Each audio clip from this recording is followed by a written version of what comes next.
Hello friends, this is Pushkar Tiwari.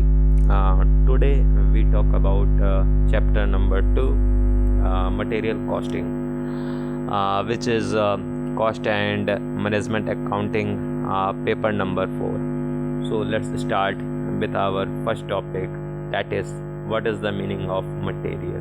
Material का मतलब क्या होता है? तो मटेरियल का मतलब होता है कि फाइनल प्रोडक्ट को बनाने के लिए जो भी हम लोग कमोडिटीज फिजिकल ऑब्जेक्ट यूज़ कर रहे हैं उसको हम लोग क्या बोलते हैं? मटेरियल बोलते हैं। मटेरियल 2 टाइप का होता है, एक डायरेक्ट मटेरियल होता है और एक इनडायरेक्ट मटेरियल होता है। डायरेक्ट मटेरियल वो मटेरियल होता है जिसका कॉस्ट डायरेक्टली एट्रीब्यूटेबल होता है फाइनल प्रोडक्ट को लेकर के, और जिसको हम लोग यूज़ कर रहे हैं इकोनॉमिक फिजिबल वे में। और वहीं इनडायरेक्ट मटेरियल क्या होता है? इनडायरेक्ट मटेरियल वह मटेरियल होता है जिसका कॉस्ट डायरेक्टली एट्रीब्यूटेबल नहीं होता फाइनल प्रोडक्ट को लेकर के, और जो डायरेक्ट मटेरियल होता है वो सिग्निफिकेंट पार्ट होता है मैन्युफैक्चर करने में, प्रोडक्शन करने में गुड्स का। फिर कॉस्ट को कंट्रोल करने के लिए हमारे पास 3E रहते हैं। 3E यानी कि इकोनॉमी होनी चाहिए हमारे पास, एफिशिएंसी होनी चाहिए, इफेक्टिवनेस होना चाहिए। इकोनॉमी के लिए हमको प्रोक्योरमेंट देखना पड़ेगा कि हम लोग मटेरियल कहाँ कहाँ से ला सकते हैं, कहाँ कहाँ से प्रोक्योर कर सकते हैं। फिर एफिशिएंसी में हम लोग देखते हैं कि मटेरियल को कैसे हमको हैंडल करना है, कैसे प्रोसेस करना है। और फिर इफेक्टिवनेस में ये देखते हैं कि हम लोगों को प्रोड्यूस करना है desired output as per the standard. Okay, तो ये एलिमेंट में आ जाता है। फिर इधर हम लोग कॉस्ट का कंट्रोल हम लोग क्यों कर रहे हैं, इसका इंपॉर्टेंस क्या है? भाई क्वालिटी होनी चाहिए फाइनल प्रोडक्ट में। इससे क्या होता है? फाइनल प्रोडक्ट में क्वालिटी आ जाता है। मटेरियल अच्छा लगेंगे तो फाइनल क्वालिटी अच्छा होता है। फिर प्राइस को पता लगता है फाइनल प्रोडक्ट का क्या प्राइस होना चाहिए, वो मटेरियल के बिहाफ पे हमको पता लग जाता है। फिर प्रोडक्शन हम लोग कंटिन्यूटी करते रहते हैं, मटेरियल रेगुलर वे में मिल रहा है तो भाई प्रोडक्शन कंटिन्यूसली चलता रहेगा, और क्या है। फिर इधर कॉस्ट ऑफ स्टॉक होल्डिंग हो गया और स्टॉक आउट हो गया, यानी कि जितना भी स्टॉक हम लोगों ने स्टोर करके रखा हुआ, होल्ड करके रखा हुआ, उसमें कॉस्ट पता लगता है भाई कितना स्टोरेज में अभी मटेरियल पड़ा हुआ है और क्या स्टॉक हमारे पास आउटसाइड जा रहा है फैक्ट्री से, तो उसका पता लग जाता है हमको कॉस्ट। फिर मटेरियल कितना वेस्टेज हो रहा है, क्या लॉस हो रहा है मटेरियल की वजह से, प्रोडक्शन करते वक्त कुछ तो वेस्टेज तो होंगे ही, तो उनका भी पता लगता है। फिर रेगुलर इंफॉर्मेशन मिलती है अबाउट रिसोर्सेज, यानी कि रेगुलर इंफॉर्मेशन मिलती रहती है रिसोर्सेज की, जिसमें हम लोग ये देखते हैं कि जब भी प्रोडक्शन करते हैं तो कुछ इंफॉर्मेशंस की रिक्वायरमेंट होती है कि अभी मटेरियल कौन से प्रोसेस पे है, कौन से प्रोसेस पे नहीं है, तो वो भी पता लग जाता है ये मटेरियल की वजह से। फिर अभी जानते हैं मटेरियल कंट्रोल क्या होता है। मटेरियल कंट्रोल में हम लोग देखते हैं कि कॉस्ट कंट्रोल हम लोगों ने प्रीवियस चैप्टर में अभी पढ़ेंगे, वहाँ पर बताया गया कि जो भी एक्टिविटीज़ हम लोग यूज़ कर रहे हैं, कॉस्ट कंट्रोल मैकेनिज्म यूज़ कर रहे हैं, ताकि हमारा जो सेट स्टैंडर्ड है वो उसको हम लोग इम्पोर्टेंस दे सकें, एडरेंस दे सकें और उस फाइनल प्रोडक्ट को बना सकें ताकि उसमें लेस वेस्टेज हो। तो उसके लिए हमको वो एक्टिविटीज़ और कंट्रोल मैकेनिज्म को जानना पड़ेगा। अभी एग्जाम्पल की बात करें तो जैसे इलेक्ट्रिसिटी हर एक घर में आती है, अगर हम लोग डेली स्विच ऑफ ऑन करे रहेंगे तो उसमें इलेक्ट्रिसिटी हमारी ज़्यादा लगेगी। तो इसी के लिए हमको टाइमली अगर हम लोग स्विच ऑफ कर देते हैं लाइट को, इलेक्ट्रिसिटी को, तब उससे क्या होगा? कॉस्ट हमारा कम लगेगा, कॉस्ट कंट्रोल हो जाएगा। ठीक, अभी इधर हम लोग मटेरियल को कंट्रोल क्यों कर रहे हैं, कॉस्ट को क्यों कंट्रोल कर रहे हैं मटेरियल का? ताकि जो भी प्रोडक्शन प्रोसेस है उसमें मिनिमम इंटरप्शन हम लोग कर सकें, कॉस्ट मतलब उतना ज़्यादा कॉस्ट ना लगा सकें, क्योंकि हमको कॉस्ट को मिनिमाइज़ करना है। तभी हम लोग कॉस्ट को मिनिमाइज़ करना और क्वालिटी प्रोडक्ट को डिलीवर करना है हमको। ठीक, और फिर ऑप्टिमम यूटिलाइजेशन करना मटेरियल कॉस्ट का, यानी कि जो भी हम लोग मटेरियल यूज़ कर रहे हैं प्रोडक्ट, फाइनल प्रोडक्ट बनाने के लिए, उसका ऑप्टिमम यूटिलाइजेशन करना है आपको। फिर वेस्टेज में रिडक्शन करना है, वेस्टेज में जो भी वेस्टेज हो रहा मटेरियल का हम लोग कुछ बाई प्रोडक्ट बन जाते हैं वेस्टेज से, तो और कुछ न्यू प्रोडक्ट बन जाते हैं। बट अगर हम लोग वेस्टेज को कम करेंगे ना तो हमारा कॉस्ट भी कम लगेगा, कॉस्ट मिनिमाइज होगा। और कॉस्ट को कंट्रोल करने से हमको कंप्लीट इंफॉर्मेशन, एडुकेट इंफॉर्मेशन मिल जाती है कि अभी मटेरियल कौन से स्टेज में, कौन से प्रोसेस में, पता लग जाता है। और मटेरियल की वजह से हमारा जो प्रोडक्शन है, प्रोडक्ट है, वो टाइमली कंप्लीट हो जाता है, ये भी है। फिर इसका रिक्वायरमेंट है, मतलब ज़रूरत क्यों पड़ रहा है मटेरियल कंट्रोल करने का? अगर ज़रूरत इसलिए पड़ रहा है ताकि हम लोग सारे डिपार्टमेंट के साथ में कोऑर्डिनेट कर सकें। ठीक, मटेरियल को कंट्रोल करेंगे ना तो सारे डिपार्टमेंट से कोऑर्डिनेट कर सकते हैं। जैसे टाइमली सब कुछ हो जा रहा है तो हमको अदर फाइनेंस डिपार्टमेंट के साथ में कंट्रोल करना पड़ेगा, मतलब इधर कोऑर्डिनेट करना पड़ेगा। और फिर परचेज डिपार्टमेंट हो गया, रिसीविंग हो गया डिपार्टमेंट हो गया, इंस्पेक्शन हो गया, स्टोरेज हो गया, अकाउंटिंग हो गया, पेमेंट डिपार्टमेंट हो गए। तो इन सारे डिपार्टमेंट के साथ में हमको प्रॉपर इधर कोऑर्डिनेशन करना पड़ता है। फिर determining our purchase procedure to see that purchases are made after making suitable enquiries. वहाँ पे हमको सुटेबल इंक्वायरीज करनी पड़ती हैं और मोस्ट फेवरेबल आइटम होता है फर्म के लिए। तो ये हो गया। अब भाई हम लोग मटेरियल कंट्रोल के एलिमेंट के बारे में बात करेंगे। इधर ये जो मटेरियल कंट्रोल का एलिमेंट है, इसमें बोला गया कि मटेरियल प्रोक्योर कंट्रोल हो गया, मटेरियल स्टोरेज कंट्रोल हो गया, मटेरियल यूसेज कंट्रोल हो गया। यानी कि मटेरियल कौन कौन सा प्रोक्योर कर रहे हैं हम लोग, मटेरियल स्टोरेज कंट्रोल हो गया, मटेरियल यूसेज कंट्रोल हो गया, ये हो गया। अभी कैसे फंक्शन करता है एक मटेरियल, लाइक अभी हमको देखो क्या प्रोसीजर होता है। तो सबसे पहले हमको मटेरियल को परचेज करना पड़ता है, ठीक।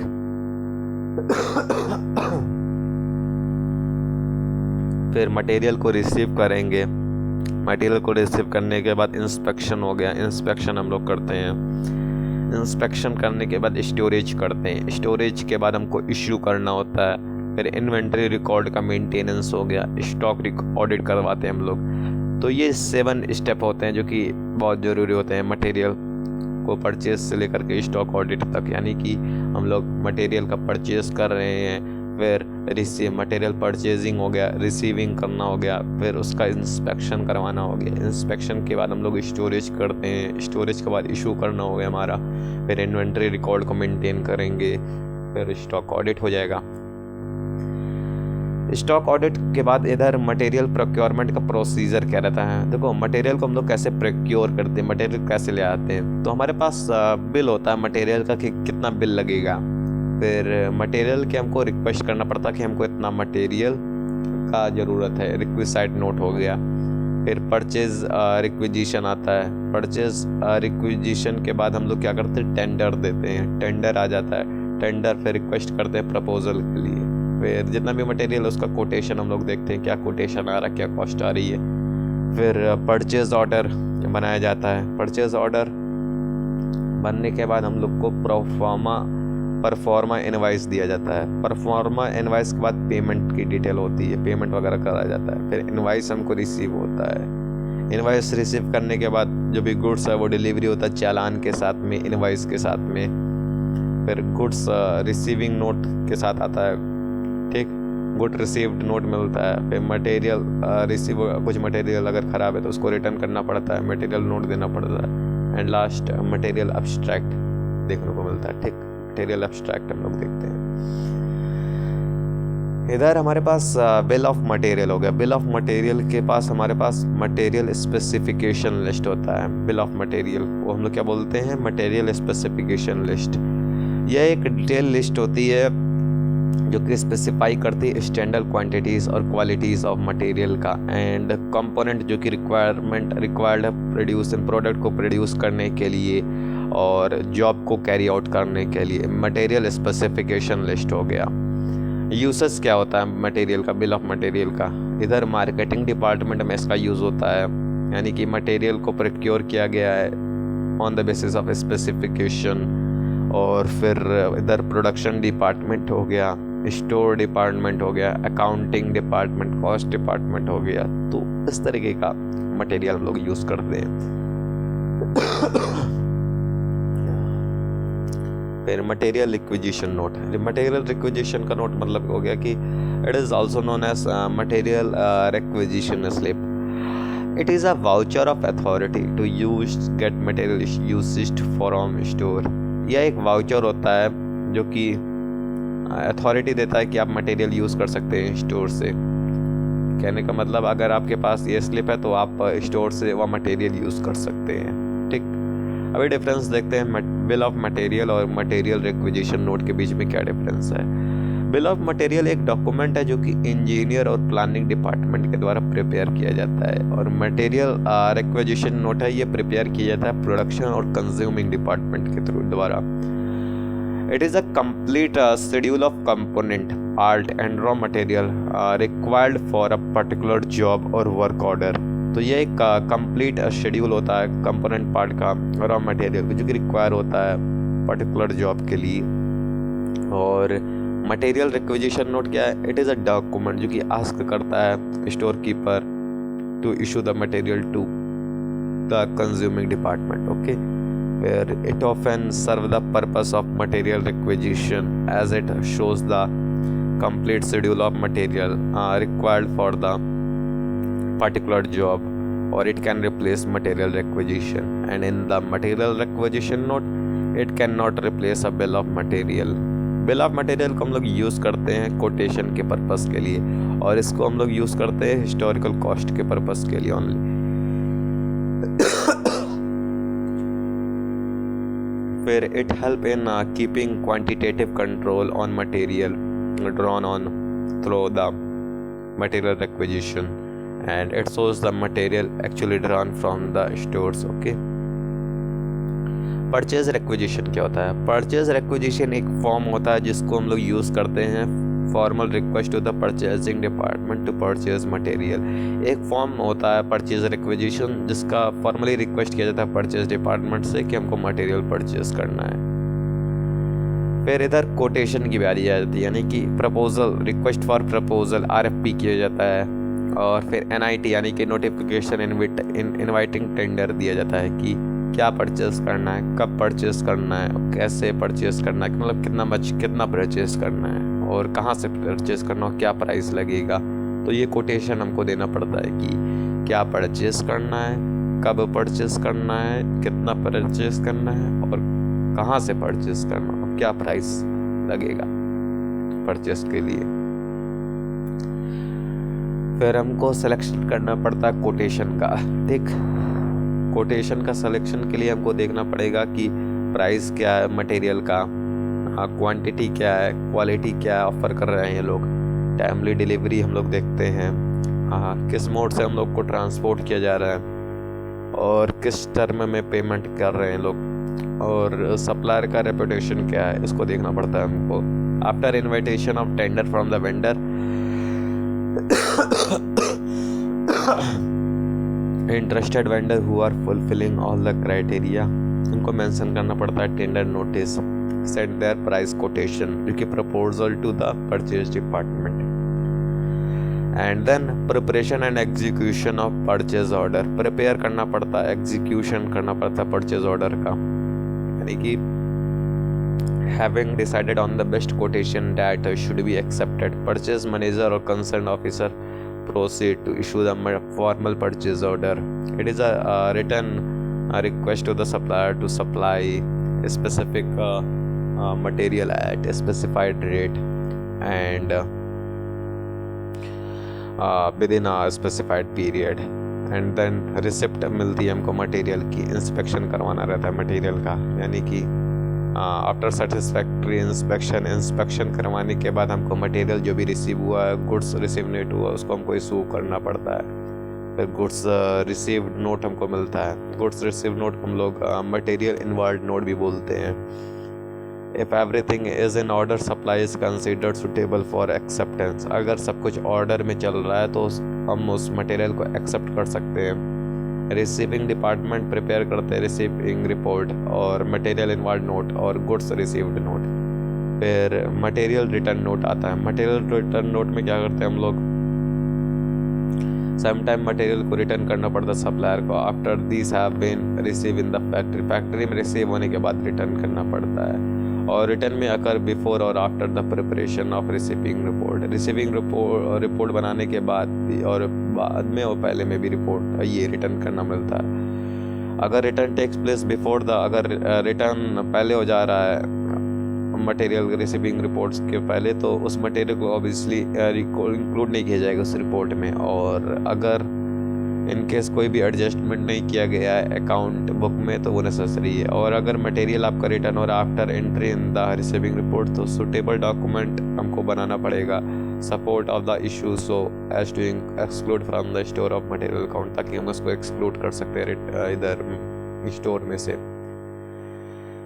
फिर हमको मटेरियल का चेक करना है और बिल ऑफ पेमेंट को पास करवा देना है। तो इनवाइस रिसीव हो जाता है सप्लायर से, तो उसको हमको सेंड करना पड़ता है account sections to check authenticity. यहाँ पे हमको ऑथेंटिसिटी चेक करनी पड़ती है, मटेरियल मैथमेटिकली एक्यूरेसी देखनी पड़ती है, बिल ऑफ मटेरियल की क्वालिटेटिव देखना पड़ता है, प्राइस क्या चेक करना पड़ता है वहाँ पर हमको। वैल्यूएशन ऑफ मटेरियल रिसिप्ट का वैल्यूएशन हम लोग कैसे करते हैं? तो ascertainment of cost of material purchase is called valuation of material receipt. हमको कॉस्ट ऑफ मटेरियल जो भी हम लोग मटेरियल जो भी परचेज किए उनका उसकी कॉस्ट का असर्टेनमेंट करना ही वैल्यूएशन ऑफ मटेरियल रिसिप्ट होता है। तो कुछ आइटम के ट्रीटमेंट दे रखे हुए हैं कि purchase of material is tabulated, यानी कि कुछ आइटम का हमको ट्रीटमेंट कैसे करना उसको हमको देखना इधर। ट्रेड डिस्काउंट को हम लोग क्या करते हैं? ट्रेड डिस्काउंट को हम लोग डिडक्ट कर देते हैं परचेज प्राइस में से। पर क्वांटिटी डिस्काउंट होता है, क्वांटिटी डिस्काउंट में हम लोग क्या करते हैं? Trade discount quantity discount is also shown as the deduction from the invoice. It is deducted from the purchase price, it is not shown as deduction. कहने का मतलब है कि क्वांटिटी डिस्काउंट को भी हम लोग डिडक्ट करते हैं परचेज प्राइस में, इसको हम एज अ डिडक्शन हम लोग शो नहीं करते हैं, ठीक। फिर इधर कैश डिस्काउंट को हम लोग डिडक्ट नहीं करते हैं परचेज प्राइस में, इसको हम लोग एज अ इंटरेस्ट देखते हैं, ये एक फाइनेंस आइटम है, इट इज़ अ इग्नोर, इसको हमको इग्नोर करके चलना रहता है कैश डिस्काउंट को। सब्सिडी और ग्रांट इंसेंटिव मिलता है हमको, अगर कोई सब्सिडी गवर्नमेंट के थ्रू मिल रही है, ग्रांट मिल रहा है, इंसेंटिव मिल रहा है जो कि रिसीव हुआ है गवर्नमेंट से किसी भी सोर्सेज से, तो उसको हमको कॉस्ट ऑफ परचेज में से डिडक्ट करके चलना पड़ता है।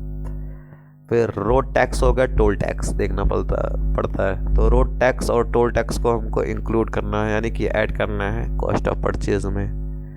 जीएसटी की बात आती है, GST is paid on the supply of goods and provision of services collected from the buyer. तो जीएसटी हम लोग किस पे लगाते हैं? सप्लाई ऑफ गुड्स पे, तो इसको हमको एक्सक्लूड करना पड़ेगा cost of purchase if credit from the same is available unless mentioned or specified it should be not form the part of cost of purchase। कहने का मतलब है कि अगर हमारे पास आईटीसी अवेलेबल है, क्रेडिट अवेलेबल है तो एक्सक्लूड कर देंगे, अगर नहीं है तो फिर इंक्लूड कर देंगे, अगर क्रेडिट अवेलेबल नहीं तो इंक्लूड कर देंगे। इधर कस्टम ड्यूटी को हम लोग ऐड कर देते हैं परचेस कॉस्ट में। कस्टम ड्यूटी क्या है? हम लोग जब भी गुड्स का इंपोर्ट करते हैं आउटसाइड इंडिया तो वहाँ पे हमको कस्टम ड्यूटी इधर पे करना पड़ता है।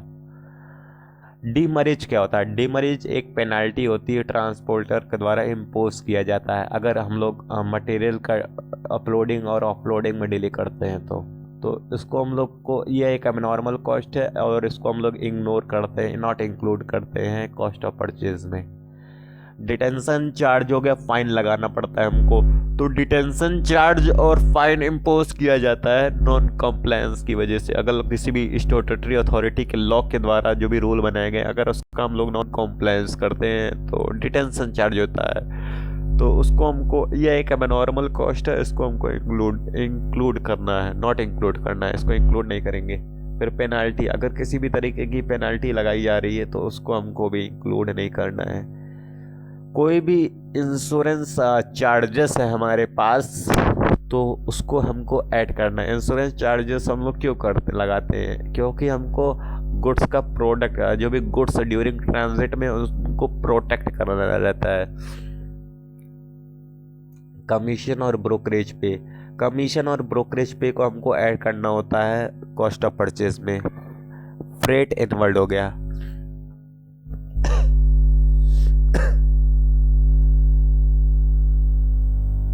फ्रेट इनवर्ड में हम लोग क्या करते हैं, फ्रेट इनवर्ड को हम लोग ऐड करते हैं कॉस्ट ऑफ परचेज में। ये एट्रीब्यूटेबल होता है प्रोक्योरमेंट ऑफ मटेरियल से रिलेटेड। कॉस्ट ऑफ कंटेनर क्या होता है, ये इंपॉर्टेंट पॉइंट है। कॉस्ट ऑफ कंटेनर में अगर हमारा ये नॉन रिटर्नेबल कंटेनर है तो कॉस्ट ऑफ कंटेनर में इसको हमको ऐड करना है cost of purchase of material में, यानी कॉस्ट ऑफ कंटेनर उसको ऐड कर देना है cost of purchase of material में। और वही ये एक returnable container, if the container are returnable and their cost refunded, अगर उस कॉस्ट का रिफंड हो जा रहा है तो इसको हम लोग को कॉस्ट ऑफ परचेज में इंक्लूड कंसिडर नहीं करना है। और अगर अमाउंट ऑफ रिफंड और return the container is less than the amount paid, तो जितना भी शॉर्ट फॉल हो रहा है उसको हमको ऐड कर देना है कॉस्ट ऑफ परचेज में। यानी कि जो भी हम लोग रिफंड कर रहे हैं, रिटर्न कर रहे हैं कंटेनर का, वो कम है जितना भी हम लोग अमाउंट पे किए उस कंटेनर के लिए, तो जितना भी डिफरेंस देखने को मिल रहा है उसको हमको ऐड करना होता है कॉस्ट ऑफ परचेज में। शॉर्टेज क्या है, शॉर्टेज अगर शॉर्टेज आपका हुआ है मटेरियल का नॉर्मल रीज़न की वजह से, तब हम लोग क्या करेंगे, तो goods unit absorb the cost of storage due to normal reason, losses due to the breaking of bulk, evaporation और ड्यू टू अनअवॉइडेबल कंडीशन, ये रीज़न होता है नॉर्मल लॉस का। और एबनॉर्मल रीज़न क्या होता है शॉर्टेज का, तो शॉर्टेज अराइज होता है एबनॉर्मल रीज़न की वजह से, जैसे मटेरियल का मिस हैंडलिंग हम लोगों ने कर दिया, पिलफरेज हो गया, और ड्यू टू अवॉइडेबल किसी भी अवॉइडेबल रीज़न की वजह से करना होगा तो उसको एब्जॉर्ब किया गया गुड्स यूनिट में। तो लॉसेज जो भी हो रहे हैं उसको डेबिट करना पड़ेगा कॉस्टिंग प्रॉफिट एंड लॉस में। ठीक, अभी इलस्ट्रेशन नंबर 1 हम लोग सॉल्व करेंगे। इलस्ट्रेशन 1 क्या होता है, इलस्ट्रेशन 1 में हम लोगों को बेसिक बताया गया है कि बेसिक न्यूमेरिकल दिए गए हैं, जहाँ पर बोला गया an invoice in respect of consignment of chemical A और B provide the following information. तो एक इनवाइस दिया गया है, मतलब एक इनवाइस है जहाँ पर हम लोगों को कंसाइनमेंट मिला केमिकल ए का और केमिकल बी का, कुछ फॉलोइंग इंफॉर्मेशन दी गई है। केमिकल ए में बोला गया है कि 10,000 किलोग्राम एट द ₹10 पर kg, यानी कि 10 रुपए के हिसाब से 10 किलोग्राम केमिकल ए है, और 13 रुपए के हिसाब से 8,000 kg हमको मिल रहा है केमिकल बी, जो कि ऑल ओवर टोटल कितना बन जाता है, केमिकल ए का 1 लाख और केमिकल बी का 1,04,000 रुपये। फिर बेसिक कस्टम ड्यूटी है जो कि 10% है, यहाँ पर हमको क्रेडिट अलाउ नहीं किया गया है। ठीक, 20,400 रुपीज़ आ जाता है, क्रेडिट अलाउ नहीं किया। तो कस्टम ड्यूटी के लिए हम लोगों ने क्या पढ़ा था कि कस्टम ड्यूटी को हमको ऐड कर देना है परचेज कॉस्ट में, और क्रेडिट हमको नहीं मिला है तो क्या करेंगे, हम इसको ऐड करना पड़ेगा कस्टम ड्यूटी को हमको। रेलवे फ्रेट हमको है 3,840 रुपये। टोटल कॉस्ट कितना बन रहा है इनका, 2,28,240। फिर नीचे आकर के देखते हैं, कुछ शॉर्टेज ऑफ हुआ है 500 ग्राम का, यानी कि केमिकल ए में 500 ग्राम कम हो गया है, और केमिकल बी में 320 किलोग्राम कम हो गया है। यहाँ पे किलोग्राम था केमिकल ए में, और 320 किलोग्राम केमिकल बी में कम हो गया है ड्यू टू कुछ नॉर्मल ब्रेकरेज की वजह से। फिर आगे क्वेश्चन क्या बोला है कि you are required to compute the rate per kg of each chemical assuming a provision of 2% for further deterioration. Okay, further deterioration हुआ है, यानी कि अभी हमारे पास केमिकल ए में 10,000 kg था, शॉर्टेज हुआ 500, तो बचा कितना, 9500 रुपये। और इधर केमिकल बी में 8,000 किलोग्राम था और 320 ग्राम हमारा शॉर्टेज हो गया, बचा कितना, 7,680 रुपये बचा हमारे पास। फिर नीचे आकर के देखे हम लोग कि इन्होंने क्या बोला, डेट्रियोरेशन के लिए प्रोविज़न लगाया 2%, यानी कि 9500 पे 2% 190 रुपये बन जाते हैं। तो इनको हटाने के बाद हमारे पास 9,310 रुपये बचेंगे। और इधर 2% लगाने के बाद क्या मिलेगा, 153.6 रुपये, और मतलब क्वांटिटी में केजी में। और कितना हमारा मटेरियल कितना बचा हुआ है, 7,526.4 हमारा मटेरियल बचा हुआ है। परचेस प्राइस हमारा 10 रुपये था और यहाँ पे 13 रुपये था। अभी परचेस प्राइस और 10 रुपये और 13 रुपये के हिसाब से केमिकल बी में लिख देंगे। केमिकल ए का 1 लाख रुपए था और इन केमिकल बी का 1,04,000 रुपये था। बेसिक कस्टमिंग ड्यूटी हमारी 10% थी, यानी कि 1 लाख का 10% 10,000 हो गया हमारा, और 1,04,000 का 10% 10,400 रुपये हो गए हमारे।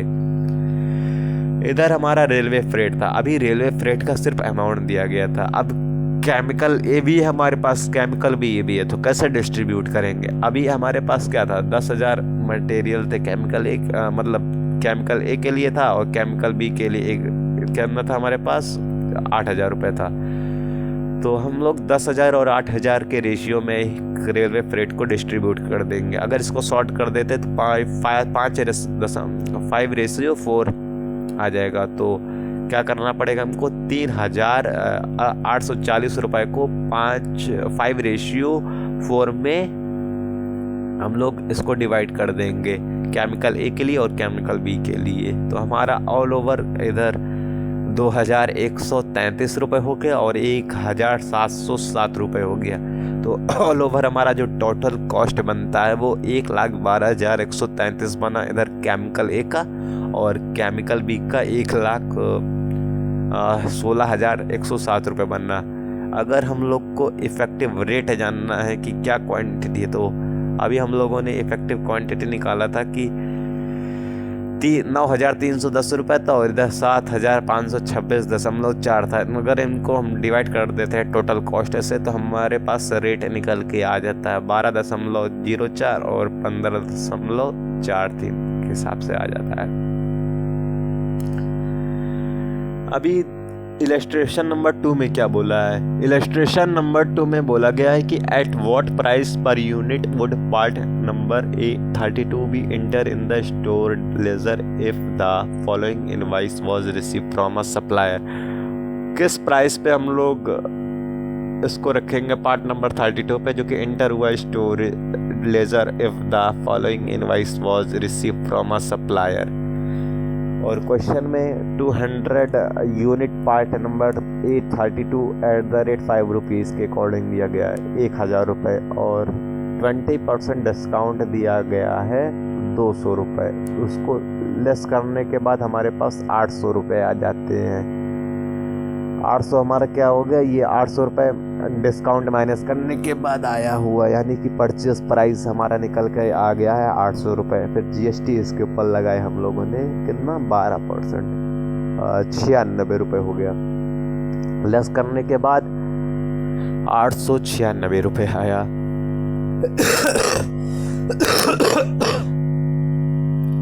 फिर इधर पैकिंग चार्जेस आ गए। Packing charges 5 non returnable box थे, जो कि 50 रुपये के हिसाब से थे। ये नॉन रिटर्नेबल है, तो यहाँ पे हमको ऐड करना पड़ेगा नॉन रिटर्नेबल है 50 रुपये। तो 896 में 50 जोड़ देंगे, 946 रुपये आ गया। और 2% कैश डिस्काउंट बोला अगर पेमेंट 30 दिन के अंदर हो जाता है। कैश डिस्काउंट को हमको इग्नोर करके चलना है। Document substantiating payment of GST are enclosed for claiming input credit. Document में बोला जा रहा है कि जो GST है वो इनपुट क्रेडिट वहाँ पे हमको मिल रहा है, तो अभी यहाँ पे हमको GST भी हटा करके चलना पड़ेगा। तो अभी नेट प्राइस हम लोगों ने 800 रुपये देखा था, और GST को तो वो मिल रहा, क्रेडिट मिल रहा, तो GST को हटा देंगे। बचा क्या, पैकिंग चार्जेस जो कि नॉन रिटर्नेबल था। अगर वही रिटर्नेबल होता तो इसको हमको इग्नोर करना पड़ता। अभी नॉन रिटर्नेबल है तो फिर इसको हमको ऐड करना है, तो 850 रुपये आ गई। और हमारे पास यूनिट कितना परचेज किए थे, 200 यूनिट हम लोगों ने परचेज किया था, तो कॉस्ट पर यूनिट भी निकल जाएगा 4.25 रुपये। हमारा कॉस्ट पर यूनिट भी आ गया। ठीक, अभी इधर मटेरियल स्टोरेज और रिकॉर्ड की बात करेंगे। क्या मटेरियल को स्टोरेज करना हो गया और रिकॉर्ड करना हो गया। तो इसको हम लोगों को दूसरे वीडियो में हम इस पे बात करेंगे। ओके।